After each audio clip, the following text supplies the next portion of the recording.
ہاں جی، اس کے اندر موجود تھا سلیمان علیہ السلام کی کچھ چیزیں، ان کی کچھ رنگز موجود تھی، اسی طرح حضرت موسیٰ علیہ السلام کا عصا موجود تھا، ان تورات کی کچھ تختیاں موجود تھی، حضرت ہارون علیہ السلام کا امامہ موجود تھا، یعنی ان کے اندر پیغمبروں کی کچھ چیزیں موجود تھی۔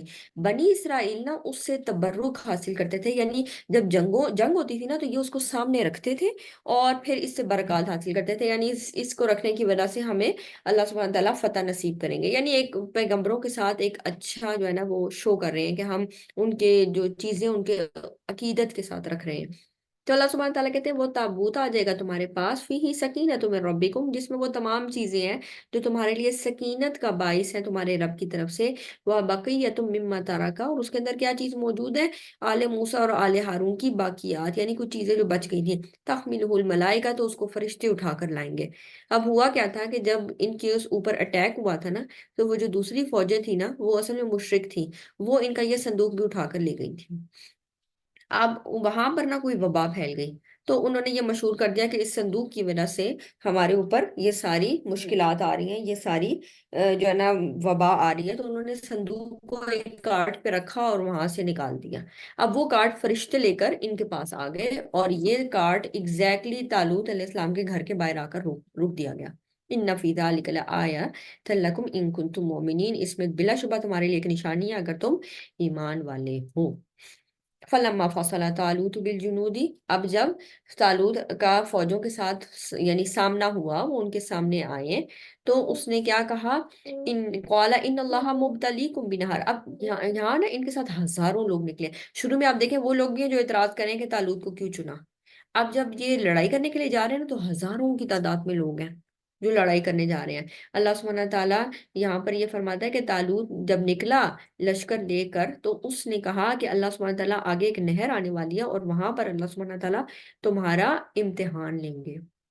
فمن شارب منہ فلیس منی، تو جو کوئی اس میں سے پی لے گا، یعنی پیٹ بھر کر شکم سیر ہو کر پیٹ بھر کر پانی پیے گا اس میں سے، تو وہ کیا ہوگا، آپ دیکھیں صحرا میں سے نکل کے جا رہے ہیں اور ٹریولنگ کے دوران پیاس بھی کتنی لگتی ہے، وہ تو ٹیسٹ کیا ہے کہ پیاس لگنے کے باوجود صرف اتنا پانی پینا ہے جس سے تمہارے منہ پہ جو ہے نا بس گیلا ہو جائے، ٹھیک ہے، پیٹ بھر کے پانی نہیں پینا۔ تو وہ کہہ رہے ہیں کہ فمن شارب منہ فلیس منی، تو جو کوئی اس میں سے پانی پی لے گا اس نہر میں سے، وہ مجھ میں سے نہیں ہوگا، میرے لشکر میں نہیں ہوگا۔ وَمَن لَّمْ يَطْعَمْهُ فَإِنَّهُ مِنِّي، اور جو کوئی اس میں سے نہیں پیے گا وہ میرے لشکر میں سے ہوگا۔ الا من اغترف غرفۃ بیدی، بس اتنا پی سکتے ہو جتنا ایک ہاتھ میں آتا ہے، چلو میں، آپ کے چلو میں جتنا پانی آتا ہے بس اتنا آپ پی سکتے ہیں۔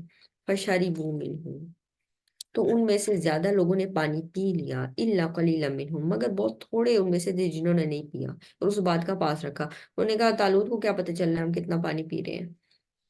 فلما جاوزہم، پھر جب ان کا آمنا سامنا ہوا، والذین آمنوا معہ، اور ان لوگوں کا بھی جو ان کے ساتھ ایمان والے تھے، یعنی جب اب وہ سامنے پہنچے، جب وہ کراس کر کے آگے پہنچے اور ان کے ساتھ وہ لوگ بھی تھے جو ایمان لائے تھے، تو وہ کیا کہنے لگے، وہ لوگ جنہوں نے پیٹ بھر کے پانی پی لیا تھا نا، وہ کہنے لگے لا طاقت لنا اليوم بجالوت وجنودہ۔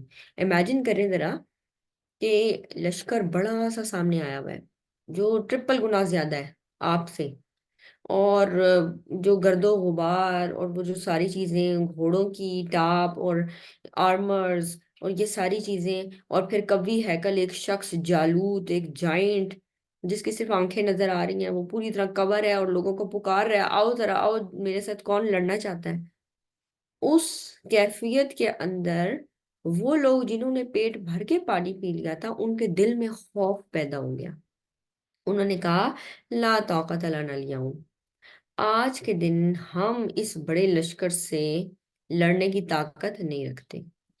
اس کو آپ امیجن کریں کہ پیچھے کس کے ساتھ یہ مینشن کیا جا رہا ہے، آپ صلی اللہ علیہ وسلم کے غزوہ بدر کے ساتھ۔ ابھی غزوہ بدر ہوئی نہیں ہے اور وہاں پر بھی کیا ہے، بڑے بڑے سردار آ رہے ہیں لڑائی کرنے کے لیے، تو مسلمانوں کو مینٹلی پریپیئر کیا جا رہا ہے کہ ہو سکتا ہے کہ تمہارا مقابلہ بڑی جماعت کے ساتھ ہو اور وہ دیکھنے میں بڑی ویل پریپیئرڈ بھی ہو، لیکن جو ایمان والے ہیں ابھی ان کا بھی تذکرہ آئے گا کہ وہ کیا کہتے ہیں، تو یہاں پر وہ لوگ جنہوں نے زیادہ پانی پی لیا تھا وہ کہنے لگے لا طاقت لنا اليوم، آج کے دن ہمارے اندر طاقت ہی نہیں ہے کہ ہم جالوت اور اس کے لشکر سے لڑ سکیں، ان کے ساتھ لڑنا ہمارے بس کی بات نہیں ہے، یہ تو ایسے ہی ہے جیسے اپنے آپ کو موت کے منہ میں دینا۔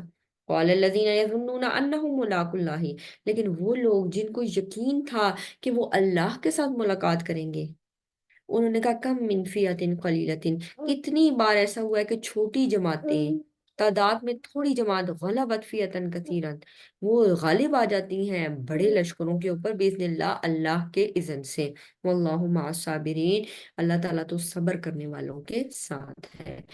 وَلَمَّا بَرَزُوا لِجَالُوتَ وَجُنُودِهِ، ایسی بات نہیں ہے کہ مسلمانوں کے دل میں کوئی خیال نہیں آیا تھا، مسلمانوں کے دل میں بھی ایک ہیبت آئی تھی جب انہوں نے وہ دیکھا کہ اتنا بڑا لشکر آیا ہے، اور جب وہ ہیبت آئی نا، انہوں نے اس ہیبت کو کم کرنے کے لیے اللہ سبحانہ تعالیٰ سے دعا مانگی۔ قالو، انہوں نے فرمایا ربنا افرغ علینا، اے ہمارے رب ہم پر انڈیل دے، کوئی چیز ہوتی ہے نا انڈیلنا، میں نے پورا ڈال دے، کیا چیز ڈال دے؟ صبر، یا اللہ آج ہمیں صبر کی ضرورت ہے، ہمارے اوپر انڈیل دے صبر، وثبت اقدامنا، اور ہمارے قدموں کو جما دے، وانصرنا علی القوم الکافرین، اور کافروں کے مقابلے میں ہماری مدد فرما دے، ہمیں جو ہے نا آپ وکٹری دے دے۔ فہزموہم باذن اللہ، اللہ سبحانہ وتعالیٰ کہتے ہیں انہوں نے اس کو شکست دے دی، یعنی وہ جو چھوٹی جماعت تھی، مسلمانوں کی جماعت تھی، بنی اسرائیل کی جماعت تھی، انہوں نے جالوت کے لشکر کو شکست دے دی۔ وقتل داود جالوتا، اور اتنے بڑے جائنٹ کو، یعنی کہتے ہیں نا ایک دشمن کے ساتھ لڑائی ہوئی، آپ اپنے جیسے کسی شخص کے ساتھ لڑتے ہیں اور وہ شخص آپ کو مار دیتا تو آپ کی اتنی زیادہ بے عزتی نہیں ہوتی، یہاں پر آپ دیکھیں وہ قتل داود، داؤد علیہ السلام نے اس وقت بہت ینگ بچے تھے، جیسے 13-14 سال کا لڑکا ہوتا ہے، اور وہ قوی ہیکل جالوت جس کے ساتھ کوئی لڑنے ہی نہیں جا رہا تھا، داؤد علیہ السلام تالوت کے پاس آتے ہیں اور آ کے کہتے ہیں مجھے لڑنے کی اجازت دے، تو تالوت علیہ السلام کہتے ہیں نہیں، آپ نہیں جاؤ، آپ چھوٹے ہو، تو وہ کہتے ہیں نہیں میں جاؤں گا، تو انہوں نے کہا اچھا یہ اٹھا کر جاؤ، یعنی یہ چیز لو، تو انہوں نے کہا میں تو یہ چلانا نہیں جانتا، یعنی میں یہ اس طرح کے نیزے اور یہ تیر نہیں اٹھا سکتا، میں اپنی جو غلیل ہے نا اس کے ساتھ مقابلہ کروں گا، میں اسے سنائپر شاٹس لگاؤں گا۔ وَقَتَلَ داود جالوتا، اور ایک بچے نے اتنے قوی ہیکل جالوت کو مار دیا، قتل کر دیا۔ کیا چیز ذہن میں ہے غزوہ بدر کے اعتبار سے؟ وہ چیز ذہن میں آ رہی ہے؟ وَقَتَلَ داود جالوتا، جی سائمہ۔ ابو جہل کو جو دو چھوٹے بچوں معاذ اور معوذ، ایکسیلنٹ، ایکسیلنٹ، بارک اللہ فیک، اللہ سبحانہ تعالیٰ بہت برکت دے آپ کے علم میں بھی عمل میں بھی، کہ ابو جہل اتنا بڑا، یعنی اس کو نا زیادہ، اس کی جو ہزیمت ہے نا اس کو زیادہ، یعنی اس کے سامنے کا بندہ اس کو قتل کر دیتا جو اسی کی طرح کا سردار ہوتا تو اس کے لیے اتنی بےعزتی کا باعث نہیں تھا۔ ابو جہل کو آپ کو یاد ہے کہ جب حضرت عبداللہ ابن مسعود، ٹھیک ہے، جب وہ آ کر اس کا سر کاٹنے لگتے ہیں نا، تو وہ کہتے ہیں، یعنی وہ تب بھی افسوس کر رہے ہیں، جب انہوں نے معوذ اور معاذ رضی اللہ عنہ، انہوں نے آ کر وہ اس پہ جھپٹے، اس پہ حملہ کیا اور اس کو گرایا، اور اس وقت نا اس کے اندر کچھ رمق باقی تھی، تو حضرت عبداللہ بن مسعود آتے ہیں، وہ اس کو مارنا چاہتے ہیں، تو کہتے ہیں کہ مجھے بڑا افسوس رہے گا کہ ایک چرواہا، یعنی اس کو اتنا گلٹ تھا کہ ایک چرواہا آ کے مجھے مار رہا ہے، تو کہتے ہیں کہ پھر اپنے اس گلٹ کو ختم کرنے کے لیے کہتا ہے کہ میرا نا سر ذرا نیچے سے کاٹنا، گردن سے، گردن سے تھوڑا سا نیچے سے، تاکہ میرا سر ذرا اونچا نظر آئے کہ میں سردار ہوں، اپنی اس گلٹ کو ختم کرنے کے لیے۔ وقاتل داود جالوتا، اور داؤد علیہ السلام نے اس بڑی ہیکل جائنٹ جالوت کو قتل کر دیا۔ وآتاہ اللہ الملک والحکمہ، اور اللہ سبحانہ تعالیٰ نے انہیں بادشاہت اور حکمت عطا کی۔ وعلمہ مما یشاء، اور وہ کچھ علم عطا کیا جو اللہ سبحانہ تعالیٰ نے چاہا۔ ولولا دفع اللہ الناس، اچھا اس سے پہلے نا جو نبی ہوتا تھا نا وہ بادشاہ نہیں ہوتا تھا، یہ پہلی دفعہ ایسا ہوا تھا کہ نبی بادشاہ مقرر ہوا تھا، اور وہ داؤد علیہ السلام کے بعد سٹارٹ ہوا تھا۔ اس کے بعد آپ جانتے ہیں سلیمان علیہ السلام، ان کو بھی بادشاہت بھی ملی اور وہ بادشاہ بھی تھے، سوری نبی بھی تھے، ٹھیک ہے، وہ نبی بھی تھے اور بادشاہ بھی تھے۔ اس سے پہلے آپ دیکھیں پیچھے کون تھے، پیچھے نبی تھے، اور وہ ان کے پاس جا کر کہہ رہے ہیں کہ آپ جو ہے نا اپوائنٹ کریں ہمارے لیے کوئی بادشاہ، یعنی اس سے پہلے نبی بادشاہ نہیں ہوا کرتے تھے، لیکن اس کے بعد کیا ہوا کہ جو نبی تھے وہی سپریم لیڈر بھی ہوتے تھے۔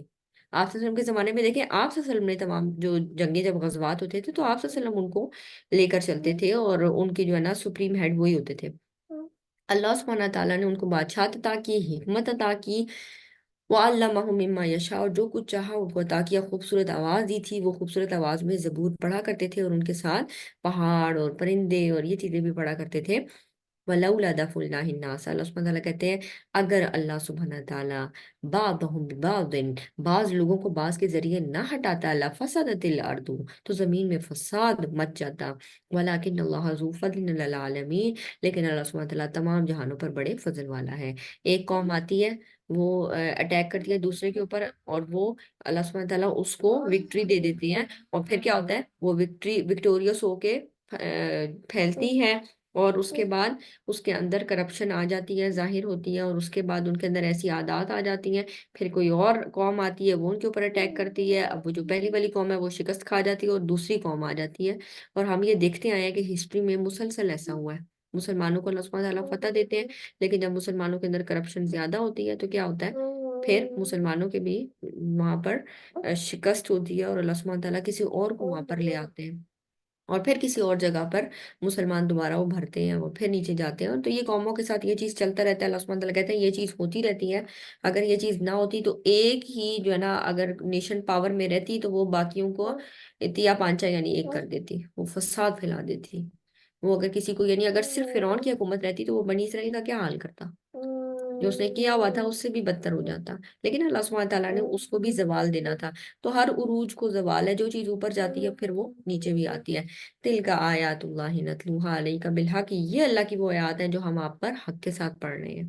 اب یہ جو ساری چیزیں ہیں نا، یہ جو ساری ڈیٹیلز ہیں جو اللہ سبحانہ تعالیٰ نے ان 3-4 آیات میں بیان کی، یہ نا بنی اسرائیل کے بڑے بڑے علماء کو معلوم تھی، اور ان کے پاس بائبل میں یہ چیپٹرز کے چیپٹرز تھے۔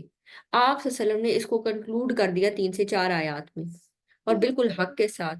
اللہ سبحانہ تعالیٰ کہتے ہیں یہ وہ آیات ہیں جو ہم تلاوت کر رہے ہیں آپ کے اوپر حق کے ساتھ، یہ سچی واقعات ہیں ماضی کے، تو یہ اس بات کی دلیل ہے وَإِنَّكَ لَمِنَ الْمُرْسَلِينَ، کہ بے شک آپ رسولوں میں سے ہیں۔ اب بھی اگر کسی کو شک ہے تو وہ شک دور ہو جانا چاہیے کہ آپ صلی اللہ علیہ وسلم پیغمبر نہیں ہیں، کیونکہ اتنے زیادہ واقعات سننے کے بعد اور اس کو اتنے اچھے سے سمرائز کرنے کے بعد کسی کو شبہ نہیں ہونا چاہیے کہ یہ اللہ کے رسول نہیں ہے۔ تو اس طرح سے اللہ سبحانہ تعالیٰ نے بیان کیا وَإِنَّكَ لَمِنَ الْمُرْسَلِينَ۔ جی، آخر دعوانا الحمدللہ رب العالمین۔